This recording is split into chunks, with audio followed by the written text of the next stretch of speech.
Is it normal to have a red scalp after a hair transplant surgery?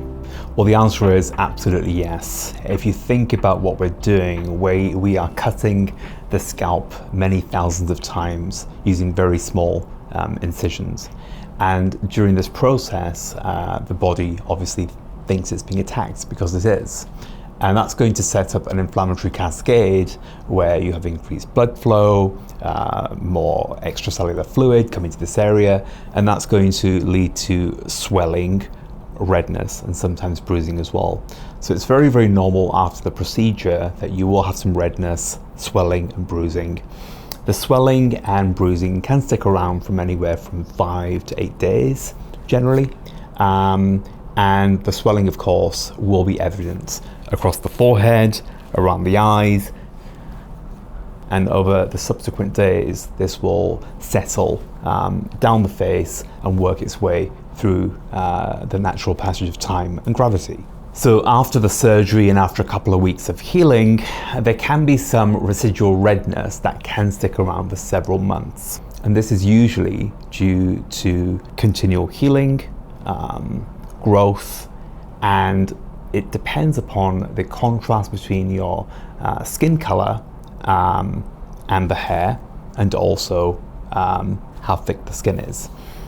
In patients who have very fair skin, I found that the redness can stick around for a little bit longer than patients who have slightly darker skin, just because of the contrast. Sometimes our patients are in the public eye, models, weather anchors, TV presenters, and they do require the redness to be mitigated during special events. And a very low dose of a steroid cream can be prescribed for that, which can bring it down for approximately 1 to 2 weeks. But ultimately, Mother Nature is going to do what she's going to do to ensure the whole healing journey is completed.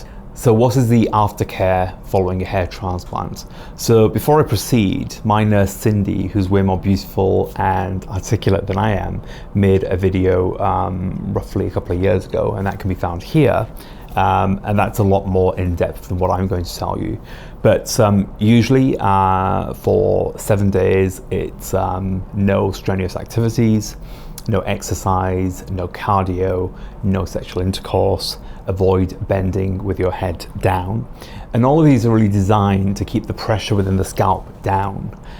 It takes around 7 days for the fibrin to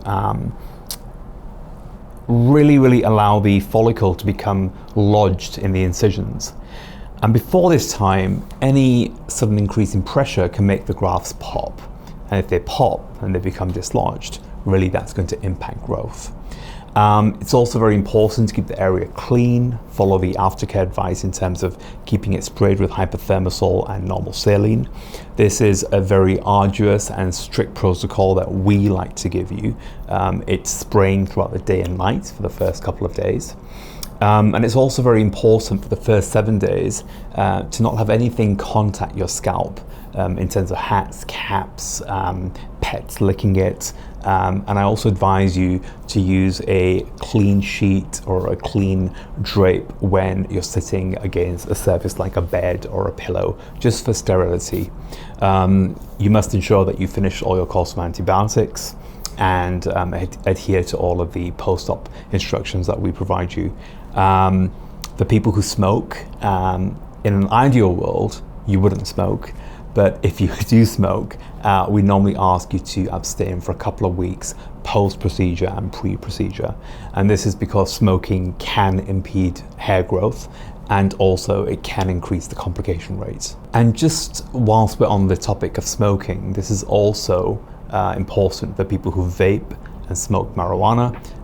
The same diligence must be used.